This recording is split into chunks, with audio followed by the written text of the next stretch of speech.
Hi, and welcome back to I'm a Happy Enchilada. And if this is your first time with us, I'm so glad you're here. I'm Don Culver, and I'll be your host.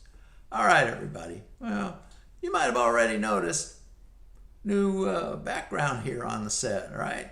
Yeah, we're still working hard to make this thing just as nice as we can, so please bear with us. We're getting there.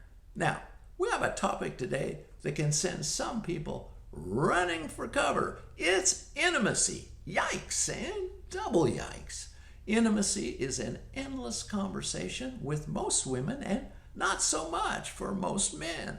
Men, in most cases, seem to be less likely to want to reveal themselves and talk about their feelings, or even admit they have them. When I grew up, men were men and women were women, period. The women were the nurturers within the family unit, and the men worked, provided, kicked butt, and took names. That was their main role.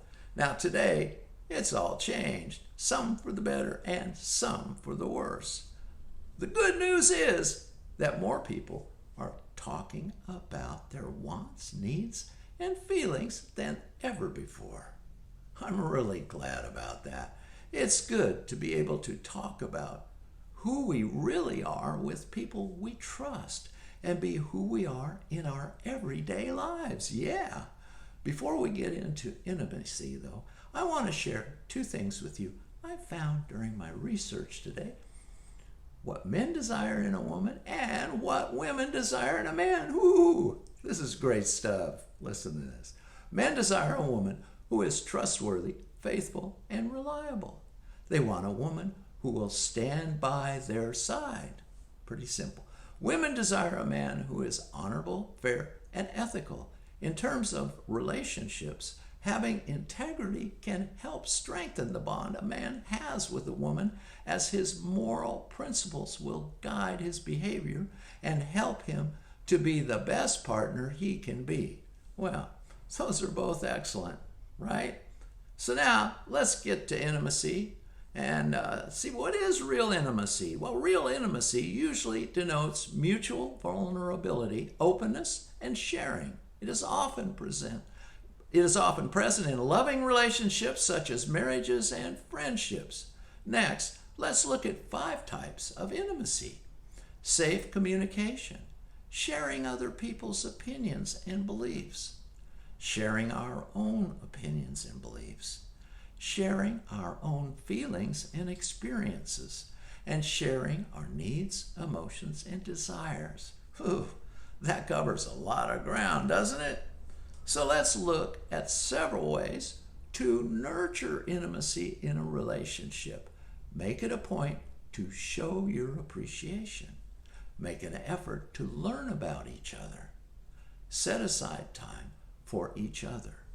Unplug and focus on each other. Show physical affection.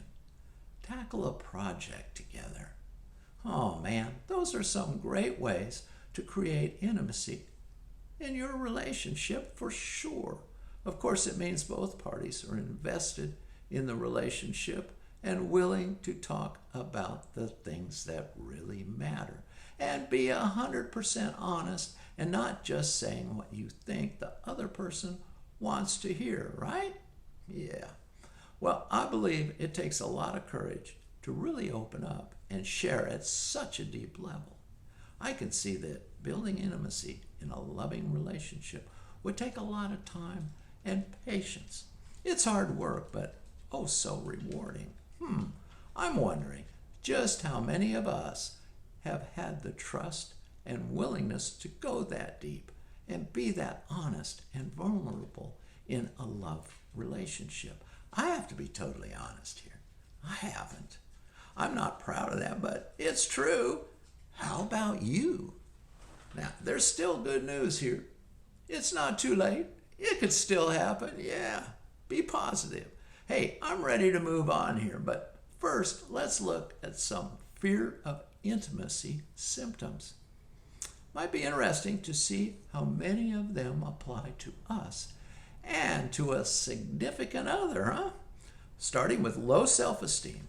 trust issues, experience periods of anger, actively avoid physical contact, have trouble forming or committing to close relationships, be unable to share feelings or express emotion, have insatiable sexual desire. Okay, so there's some food for thought. Well, let's move on and lighten it up a bit. What do you say? Now, here are several types of intimate relationships. Let's take a look at them. Physical intimacy, emotional intimacy, intellectual intimacy, recreational intimacy. I didn't know that existed. Financial intimacy, unconditional intimacy.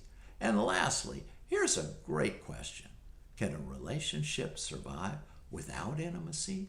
Well, the answer is yes, but it will become a real struggle for both partners as time goes on.